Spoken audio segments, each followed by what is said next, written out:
Hello learners, welcome to my YouTube channel to the point learning.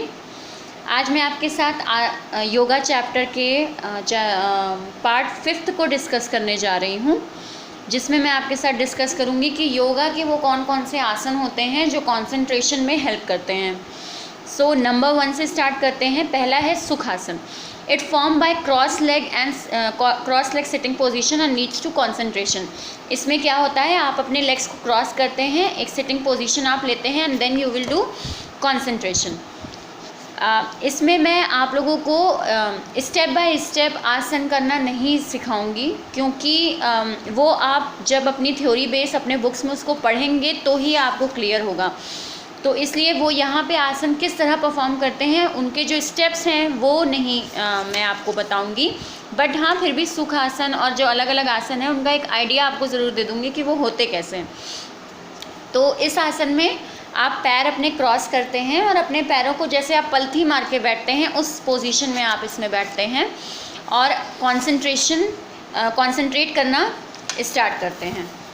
इस आसन की photo मैं आपको दिखा सकती हूँ। This is what Sukhasana. इसमें आपके पैर जो होते हैं वो जैसे आप पलथी मारते हैं उसी तरह के पोजीशन के पैर आपके होते हैं। This is what Sukhasana. और आपकी जो उंगली होती है उसमें आप दोनों जो आपकी फिंगर्स हैं, अंगूठे की और उंगली की, उसको टॉप पर रखते हैं और आपस में जॉइन करते हैं। ठीक इस तरह से आप अपनी पोजीशन बनाते हैं and you will concentrate in this asana. तो इसके बेनिफिट्स डिस्कस करते हैं। It is perfect for beginners. जो लोग नए योगा आसन करना शुरू किए हैं उनके लिए ये आसन परफेक्ट होता है, उनको इसी आसन से शुरुआत करनी चाहिए। It along with calmness provides stretching to spine. यहाँ पे इस आसन को करने से कामनेस मिलती है, शांति मिलती है, प्लस आपकी जो स्पाइन है वो भी स्ट्रेच होती है, यानी आपकी बैकबोन में भी स्ट्रेचिंग आती है। Broaden chest and collar bone. आपकी कॉलर बोन प्लस चेस्ट जो है वो ब्रॉड होता है, क्योंकि अगर आपने आसन ध्यान से देखा तो इसमें आपका चेस्ट भी बिल्कुल स्ट्रेट रहता है, ब्रॉडन रहता है, कॉलर बोन आपकी स्ट्रेट रहती है और प्लस बैक भी स्ट्रेट रहती है। तो इन सारी चीज़ों में आपको काफ़ी स्ट्रेचिंग में मदद मिलती है। It provide peace and removes fatigue and stress. आपको किसी भी तरह की थकान से, किसी भी तरह के डर से, घबराहट से और स्ट्रेस से कामनेस मिलती है और पीस मिलता है इस आसन को करने से। Then provide body posture by opening of hips. जब आप इस आसन में बैठते हैं तो आप अपनी हिप को स्टैंड करवाते हो ज़मीन पर, तो एक तरह से ये आपके बॉडी पॉस्चर को भी सही रखता है। Then Tadasana. Tadasana do 4-6 hours after taking meal. ये आसन हमेशा खाना खाने के 4 से 6 घंटे बाद ही करना चाहिए, या फिर आपके जितने भी आसन हैं वो मॉर्निंग में करने के लिए बिल्कुल परफेक्ट होते हैं। आसन हमेशा मॉर्निंग में ही करने चाहिए। बट अगर नहीं कर पाते हैं तो उस केस में खाना खाने के 4 से 6 घंटे बाद ही ये आसन आपको करना चाहिए। इस आसन को पाम ट्री भी कहा जाता है। इसकी इमेज भी मैं आपको शो कर देती हूँ। This is what Tadasana. Okay, this is what Tadasana. अगर हम देखें तो इसमें आपके पैर जो हैं वो आप आगे की उंगलियों के बल खड़े हैं, आपकी जो पीछे की एड़ी है वो हवा में है। ठीक है, आप इस यहाँ पे बैलेंसिंग बनाते हैं, आपके पैर बिल्कुल स्ट्रेट रहेंगे, आपकी बैक बिल्कुल स्ट्रेट रहेगी और आपके हाथ इस तरह ऊपर की ओर आप पाम करेंगे और आपका जो पाम है वो ऊपर की ओर फेस करेगा और आप अपने आप को ऊपर की ओर स्ट्रेच करने की, यानी पूरा का पूरा बल ऊपर ले जाने की कोशिश इस आसन में करते हैं। That is what Tadasana. अब आते हैं इसके बेनिफिट्स पे। तो state breathing and enhance nervous system and ability to focus. ये आसन आप लोगों के फोकस को बढ़ाता है। ठीक है, हमारा किसी भी चीज़ में ध्यान, जो कंसंट्रेशन लेवल है वो बढ़ जाता है इस आसन को करने से। नर्वस सिस्टम अच्छा रखता है हमारा, प्लस हमारी ब्रीदिंग को भी कंट्रोल करता है, क्योंकि जब आप ये आसन करते हैं तो आप इनहेल एक्सेल करते हो, तो ब्रीदिंग सिस्टम भी आपका इससे अच्छा रहता है। इम्प्रूव्स पॉस्चर एक मिलता है, यानी आपके शरीर को एक परफेक्ट स्ट्रक्चर मिलता है इस आसन को करने से। Increase flexibility and strengthen thighs, knees and ankles. आपके नीज़ को, आपके एंकल्स को और आपके थाई को एक फ्लेक्सिबिलिटी मिलती है, क्योंकि आप इस आसन को करते हो तो आप खुद देखोगे जिनको थोड़ा भी चक्कर वगैरह आता है वो ये आसन अवॉइड करें, क्योंकि उस केस में आपकी बैलेंसिंग बिगड़ सकती है और आप गिर सकते हो। तो आपको यहाँ पे अपनी आगे की जो फिंगर होती हैं पैर की, उसके बल पे खड़े होना होता है और पीछे से अपनी एड़ी को लिफ्ट करना होता है। तो बिल्कुल ये आपको एक फ्लेक्सिबिलिटी प्रोवाइड करता है ये आसन।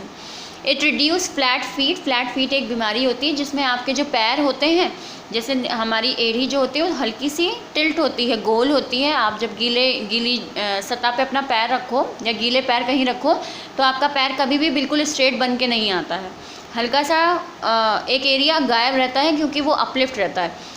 लेकिन अगर जिसके पैर में ये अपलिफ्ट वाली चीज़ ना हो, बिल्कुल पैर उनका स्ट्रेट पड़ता हो ज़मीन पर, तो ये फ्लैट फीट एक डिसऑर्डर होता है, एक डिज़ीज़ होती है। अगर वो है इंसान को तो वो ठीक हो जाती है इस आसन को करने की वजह से, वो रिड्यूस हो जाती है। Brings relief from sciatica and constipation. अगर कॉन्स्टिपेशन की शिकायत है और साइटिका यानी बैक में कोई दर्द रहता है, नेक में दर्द रहता है, तो ये उस जॉइंट पेन्स को भी सही करता है। तो that is what Tadasana. Then we move to Padmasana, also known as lotus pose. इसको लोटस पोज भी कहा जाता है। In this feet is resting on the hips. इसमें आप क्या करते हैं, ये सुख आसन जो आप करते हैं बिल्कुल वैसे ही होता है, लेकिन एक चीज़ इसमें डिफरेंस होती है, वो ये कि आप पद्मासन में अपने पैरों को अपने हिप पर टिकाते हो, ठीक है। आपकी जो जांघें हैं इस पर आप अपने पैर को रखते हो। That is the difference between Sukhasana and Padmasana. बिल्कुल आपसे एग्जामिनर या आपसे टीचर बिल्कुल पूछ सकता है कि दोनों में डिफरेंस क्या होता है। पलथी मार के तो दोनों में बैठते हैं, तो डिफरेंस यही होता है कि आप इसमें अपने पैरों को अपनी गोद में रख लेते हैं और सुखासन में आप ऐसा नहीं करते हैं। सुखासन में आपका पैर जो है वो ज़मीन से टच होता रहता है। सो इसे कहते हैं पद्मासन। इसके बेनिफिट्स पे आते हैं। Raises the level of awareness and acuteness. इस आसन को करने से आपकी अलर्टनेस, एक्यूटनेस, अवेयरनेस बढ़ती है। किसी भी आपका चीज़ों को देखने का नज़रिया ज़्यादा ब्रॉड हो जाता है क्योंकि आप इसमें कॉन्सेंट्रेट करते हैं, आप ध्यान लगाते हैं इस आसन को करने में। It straightens the spine and correct body posture. बिल्कुल बॉडी पॉस्चर एक करेक्ट मिलता है आपको और आपकी स्पाइन जो है, जो बैकबोन है, वो स्ट्रेट रहती है। Stretching of knees and ankles are done. Increase flexibility of joint and ligaments. आपके जॉइंट और लिगामेंट्स जो होते हैं उनमें फ्लेक्सिबिलिटी बढ़ती है, क्योंकि आप खुद देखें कि सुख आसन से थोड़ा एक लेवल आगे का ये आसन है। इसमें आपको थोड़ी अपने पैरों के साथ थोड़ी सी मतलब ज़बरदस्ती करनी पड़ती है, उनको उठाकर अपनी गोद में रखना पड़ता है, जो कि आप नॉर्मली इस तरह नहीं बैठते हो, लेकिन जब आप पद्मासन करते हो तो आपको इस तरह का काम करना पड़ता है। तो ये आपके इस लेग की फ्लेक्सिबिलिटी को बढ़ाता है। और सुख आसन में ये वाली फ्लेक्सिबिलिटी थोड़ी सी गायब रहती है क्योंकि उसमें आप सिंपली पलथी मारते हैं। सो उसी की बात हो रही है कि आपकी स्ट्रेचिंग जो होती है वो इम्प्रूव होती है इस आसन को करने से। Then remove sciatica and menstrual cramps. अगर आपको बैकबोन की शिकायत रहती है तो वो भी इससे ठीक होती है, प्लस मेंस्ट्रुअल क्रैम्प्स अगर होते हैं, दर्द रहता है मेंस्ट्रुअल पीरियड में, तो वो भी यहाँ पे रिमूव होता है। And also straighten hips. आपकी हिप को भी स्ट्रॉन्ग करता है क्योंकि हिप एरिया जो है आपका एब्डोमिनल एरिया है, उस पर जोर पड़ता है जब आप इस तरह का आसन लेते हैं, क्योंकि यहाँ पे तो आप अपना पैर टिका नहीं पाते हैं। तो आपकी एक हिप ही है जो आपको एक स्टैंड पर रखती है इस पोजीशन में। देन आते हैं हम नेक्स्ट आसन पे, that is what Shashank asana. Sitting on knees and bending in front by spreading your hands forward. आपको ये आसन कैसे करना होता है, आप अपने घुटने पर बैठते हो और आगे की ओर अपने शरीर को लिटाते हो और अपने हाथों को आगे की ओर स्प्रेड करते हैं। This is the way. अगर आप देखें तो आप अपने घुटना आप यहाँ अपना स्टैंड करते हो और पैर जो बाकी पैर है उसको पीछे स्प्रेड करते हो और आगे से अपने बॉडी को आगे की ओर टिल्ट करते हैं और हाथों को इस तरह स्प्रेड करते हैं। ये आसन इस तरह प्रोवाइड होता है, इस तरह किया जाता है इस आसन को। अब इस देख लेते हैं कि इसके बेनिफिट्स क्या हैं। It brings relief from depression, sleeplessness and mental exhaustion. अगर नींद नहीं आती है प्रॉपर, आपको मेंटल एग्जॉशन है, कोई टेंशन रहती है, बहुत ज़्यादा उथल पुथल दिमाग में रहती है, डिप्रेशन रहता है, तो ये आसन आपके लिए फ़ायदेमंद है करना।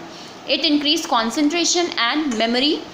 ये आपके कॉन्सेंट्रेशन लेवल को बढ़ाता है, याददाश्त को भी इम्प्रूव करता है। Massages the internal organs in the abdominal area, improve circulation and metabolism.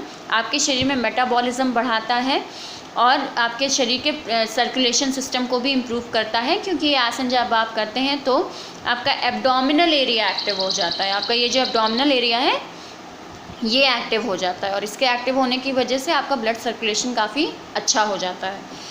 Then आते हैं provides emotional stability, emotional stability भी ये आसन आपको प्रोवाइड कराता है। And strengthen body muscles and joints, आपके जॉइंट्स और बॉडी मसल को स्ट्रेंथन करता है, क्योंकि आप खुद देखें, आप हाथ इसमें आगे करते हो, अपनी बैक को आगे की ओर फोल्ड करते हो, तो ये सारी की सारी चीज़ें आपके शरीर में स्ट्रेंथनिंग को, बॉडी पॉस्चर को इम्प्रूव करती हैं, मसल्स और जॉइंट्स पर थोड़ा जोर डालती हैं। तो दैट इज़ व्हाट शशांक आसन। अब नेक्स्ट क्लास में मैं आपके साथ बाकी के 3 आसन डिस्कस करूंगी और प्लस लास्ट में योग निद्रा दे रखी है, वो भी मैं आपके साथ वहीं पर फिनिश करूंगी। तो वो हमारा लास्ट पार्ट होगा इस चैप्टर का। अगर आपको मेरे इस एक्सप्लेनेशन में कोई भी आपकी राय है या फिर आपको कोई भी दिक्कत है तो मुझे कमेंट सेक्शन में बिल्कुल मेंशन करें, और इससे रिलेटेड नोट्स आपको मेरे ब्लॉग पे मिल जाएंगे और ब्लॉग का लिंक आपको मेरे डिस्क्रिप्शन पे मिल जाएगा। आप बिल्कुल अपने नोट्स बनाने में वहाँ पर विज़िट करें, you will get a help. और मेरे चैनल को सब्सक्राइब ज़रूर करें ताकि आपको जो भी मैं लेटेस्ट वीडियोस डालती हूँ उनके नोटिफिकेशंस आराम से मिल जाएं। So have a nice day.